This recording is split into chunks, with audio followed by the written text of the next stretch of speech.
everyone, and welcome back to Tabletop Odyssey for yet another Malifaux video.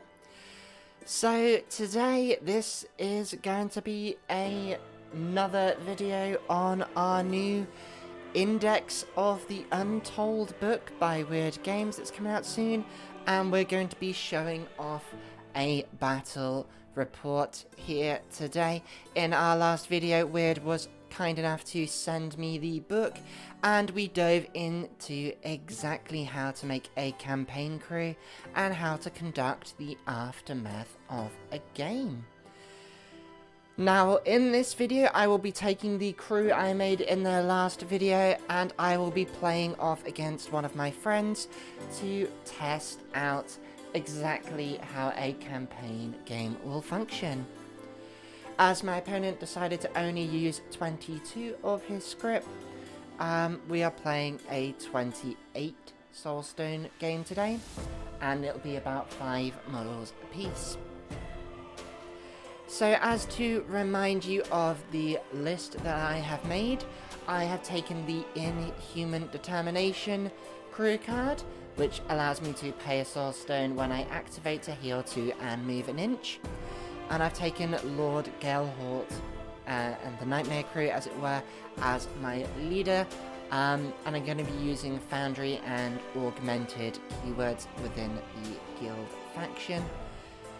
I've made Galehort a talented individual with the abilities Take the Hit and Excess Material, Clear the Way as a signature tactical action, and some Metal Claws with which to attack. He is going to be run as a tactician for XP, which means that he needs to put a ski marker within 6 inches of my opponent's deployment zone in order to gain an XP. And the hires with my 25 script were Kang, Guardian, a Watcher, and a Steelworker, leaving me 3 stones spare to fight this battle with. My friend, on the other hand, he's decided to merge the experimental and freecore keywords together into an outcast crew. Under the leader, he is dubbed Von Pill. Now, Von Pill's crew card is Specialized Tools, allows him to spend a Soulstone to attach an equipment upgrade to his models. How fun. Now, Von Pill himself, he is a bruiser for XP purposes and has the Generalist archetype. This is going to give him the Upgrade Aptitude ability, Secret Passage as a tactical action, and Medical Procedure as his attack. He's recruiting a pair of Freecorpsmen and a pair of Kentauri as his crew for the game, and a full cache of 6 stones are going to play. Now, we're going to take it rather easy and simple. We're going to play a nice wedge deployment recover evidence game with a scheme pool of runic binding, take the high ground, and reshape the land as our opening schemes. I decided I was going to take runic binding, and I believe they decided they were choosing reshape. Now, into the game itself, we deployed fairly far forwards, knowing that with a low model count this would be a fairly quick game, and give us plenty of time to get our head around changes. I started off by having my Guardian move up and hand out some shielded to Steelworker and Kang, who of course both really enjoy that.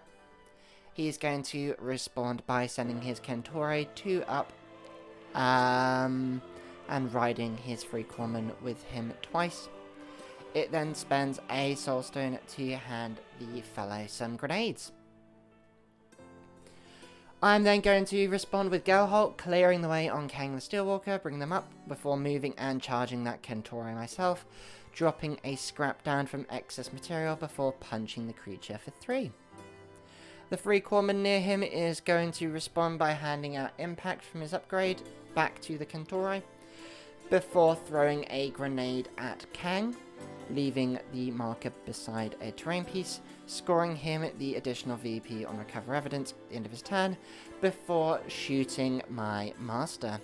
Now, this guy, he happens to be a great shot, and he's going to red joker me for 5 damage, before using a Soulstone to replace into a Draking Trooper, and then burning down my scrap marker. Lovely. Moving on, Kang is going to then charge the Kentore and completely splatter him over the cobblestones, while the other Kentore is going to just fail 3 times to drag up the other 3 corpsmen on the other side of the field. Unfortunate for them. My Watcher is going to take the opportunity to leap upfield and pick up one of those recover evidence markers, while Von Pill himself is going to activate, give the 3 corpsmen rocket boots, before failing to secret passage 3 times. It's really not his day. Now my Steelworker is going to be my last activation, and they're going to pluck themselves upfield and drop a scheme beside a terrain piece, claiming myself an additional point of victory. And the 3 common finally is going to go and respond by rocket booting up and picking up a recover evidence marker, ending the turn 2-2 as we both pick up 2 points on the strategy. Now turn 2, I'm immediately going to go up and heal my master with my crew card before walking up and placing 2 schemes near his deployment zone, the first of which is going to give me some experience, and then set up a runic binding before clearing the guardian close by to take some hits. The Draken Trooper, he's going to take the opportunity to burn one of those schemes away before disengaging and flaming Kang, giving him and the Watcher burning, before hitting the Decimate trigger to let him set fire to the Guardian and Galehor as well. That's really annoying. Most of my crew is now on fire. My Watcher is going to leap up, drop a scheme, and pick up a recover evidence marker. And that's that second scheme marker ready for runic binding available. His remaining Kentore is going to ride Von Pill up and charge into my master, hitting me with a stampede before giving him poison and making me push 3 damage onto my guardian. The Steelworker is going to prepare himself shielded, which he lost from the flames, and move up to drop a scheme. Von Pill is going to hand out a rocket launcher to the 3 corpsmen before trying a procedure on my master. He's going to miss twice, but the third puts some more damage on the Guardian. I'm going to score runic binding for 1 on the Draken Trooper here, which is really nice. Every little, of course, helps. Now my Guardian is going to heal up from my crew guard himself, and then he's going to slam the Kentore backwards before decapitating him with his Claymore from a red Joker. He'll then use his remaining action to pick up that recover evidence marker in case they manage to get one themselves. The 3 corpsman then focuses up and shoots his rocket launcher, but black Jokers before trying to shoot my master for 2. Kang is then going to rush that Draken Trooper, dealing 3 damage, healing himself and removing the burning, before failing to remove burning from my master and that poison as well. He then decides to smack the Draken Trooper again, but only knocks him for 2, pushing him away. Turn 2 is going to finish, and I'm going to take a point on scheme and a point on strategy to make it 4-2 in my favour. Turn 3 comes around quick, and I'm going to take Leave Your Mark here, and while they're going to start with the Draken Trooper and throw a grenade twice, dealing damage to my master before burning down the remains, and I'm going to cheat to avoid that one. My master is going to take the opportunity to heal up with my crew card again, move a little bit away before clearing the Guardian upfield. Since I know I'm in danger, I'm going to try and take the 3 corpsman out before he takes me out, charge him for 3 damage, and throw out a scrap I can hopefully push him into later with that Guardian. Unfortunately, that Guardian's not really going to get the chance. The 3 corpsman, he's going to sense danger, pick up an axe, and just remove that scrap in his red Joker on that axe. Is going to kill my Guardian. That's really disappointing. He's going to spend a Soul Stone himself to become an Engineer, which I'm a little bit scared of because my whole crew happen to be Constructs. Fun times. Now Kang has to rush here across the map and charge in, dealing 3 damage to the Engineer before healing up my master, taking off that poison and burning while dropping some scrap. Unfortunately, that health is short-lived, as Von Schill is going to dash and pick up a recover evidence marker left by the Guardian, hand himself an axe and smash my monster for 4 damage and remove that scrap. Ouch! To finish off the turn, my Watcher is going to fly up to the centre, drop a scheme marker. My Steelworker is pretty much going to do the same on the other side, giving me 2 points for leave your mark, but they do manage to get the strategy, ending it turn 3, 6-3 to me. My Master is in a very precarious position here. Sensing the opportunity, the final turn, I'm going to take Reshape the Land, but it's probably not going to happen. Von Pill is going to start off by delivering Axe to face on my Master, but thankfully I get the Red Joker cheated from my hand to stop him. He does, however, follow it up with a medical procedure, healing the Engineer and killing my Master. Ouch. He's then going to use his final AP to pick up the strategy marker, which is really annoying. Kang has to act fast, so he's going to hammer the Engineer into a corpse. Unfortunately, fails to remove any markers, but that's okay. Hopefully that corpse I can pick up later. The Draken Trooper is then going to incinerate my Watcher entirely. Before he is able to pick up that recover evidence marker. But thankfully the Steelworker, he is fast enough to run after it himself and pick it up in order for me to draw on strategy. Neither of us were really in a position to attempt any schemes this turn, so the game is going to end 7-4 in my favour. Nice. Now on to the Aftermath. Now this is the unique part of the campaign here. Aftermath, and as the winner I will be gaining 3 cards in my hand to his 1, and also be getting 3 script to his 1. Remember, he did save 3 script earlier, so he will have 4 script and I 3 into this phase. He is going to use one of his script to purchase a sword for his crew, while I'm going to buy myself a carrier pigeon. Nice. As he lost, he is also going to get 3 XP to my 2. We both played the game, so we get 1 each. His Master killed my Master, so he gets 1 XP. I scheme near his deployment zone, so I get 1 XP. And because he lost the game, he gets a 3rd. He then did his advancements first, choosing to gain an attack and a tactical action for his tier 1 advancements. His tactical, he flipped a 3 of masks to pick up Revelation trigger, while he Black Jokers on the attack to pick up Cruel Lessons. He then chose to get an ability for his tier 2 that he was able to get, grabbing Serene Countenance after cheating in his card. On the other hand, I was only able to get 2 tier 1 advancements, so I went for an attack and a tactical flip myself. I cheated in on my attack to get me a skill increase on my melee. I want to make that skill 6 now, which is really nice. And then I managed to get quick reflexes as a trigger on my tactical, allowing me to use that twice. Now, I am unable to visit the doctor because, for some reason, this phase comes before injuries. So we're going to move straight on to injuries here.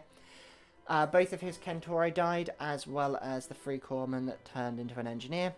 The Kentauri are going to get a defenseless and severe amputation injuries.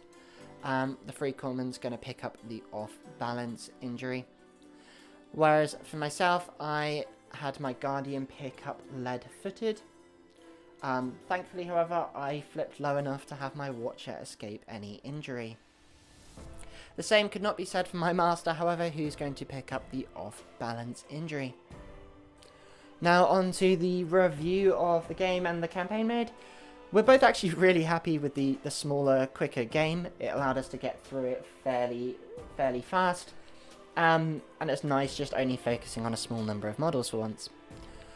We thought a really good improvement for the campaign system would have an automated website or app going alongside it, allowing you to go through all of that after maze phase for you and to just keep track of exactly what actions, abilities, etc. you have, so you're not just using pen and paper and trying to remember all the time.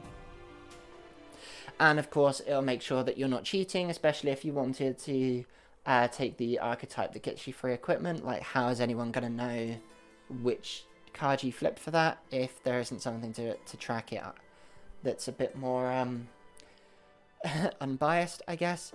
Hopefully our friends at Bigger Hat will come up with something cool for the community to use if Weird doesn't themselves. That would be really amazing.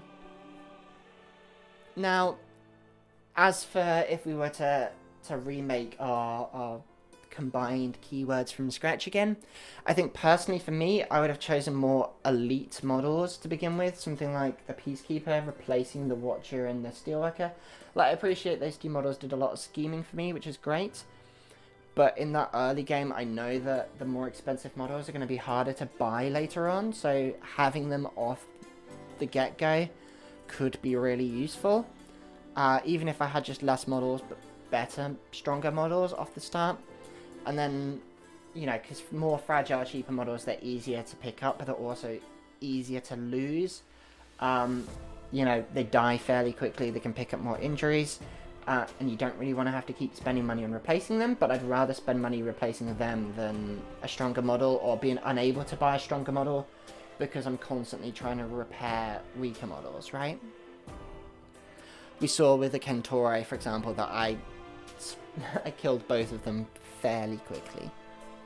So my opponent thought he'd rather choose to be a strategist rather than a bruiser for his experience route, because with Secret Passage he's a lot better at scheming. And he's not quite got the triggers or the extra actions to make him such a great assassin yet. It's nice that he could still use his upgrades as a signature, but he's probably more of a mobile schemer as he is a murderer, and it is generally easier to score than kill for getting experience. Overall, I will say it was a really fun experience and would be a good change for those who have experience with the game to just try something new and maybe have a little bit of fun and blending their collections together. I would probably maybe introduce this to newer players a little bit later, more when they understand the game and maybe have more than one keyword. It's a bit harsh to try and ask a brand new player who's maybe only got one keyword ready for them to just be like, yes, we need you to merge two keywords together to start this campaign, and really understand what's good and bad and what could make good synergies and so forth. And even if they've only got like a smaller keyword like Vanguard or Society to use as one of them, it's still a little bit more restrictive. It's definitely a game mode that benefits people who have been playing the game a little bit longer and really enjoy it, but want something that like they can build up to over time. Otherwise, we did really enjoy it, obviously. Once again, I do want to give a big thank you to Weird for giving me access to this content, allowing me to share it with you guys in advance of you being able to pick it up yourself. I really hope you do pick it up. It's got some great lore in there, and even if campaign mode isn't your thing, co-op mode is there as well, which is really cool. You can play it by yourself or with friends. It turns the game into a little bit more like a board game. There's lots more cool little strategies to do there. It's quite fun. And I'm sure other content creators have covered that quite broadly. Now, I would also like to invite anyone who's hanging around near Lincoln in the UK to head down to Imps Gaming if you would like to join our wonderful Malifaux community. We've got a bunch of fantastic people there playing the game, and we of course want to try and help the game be really healthy and grow even further. So if you're around the East Midlands or near enough Lincoln in the UK, please consider heading down and challenging one of us to a match. We'd really appreciate it. Thank you very much for watching, everyone, and I will see you guys next time.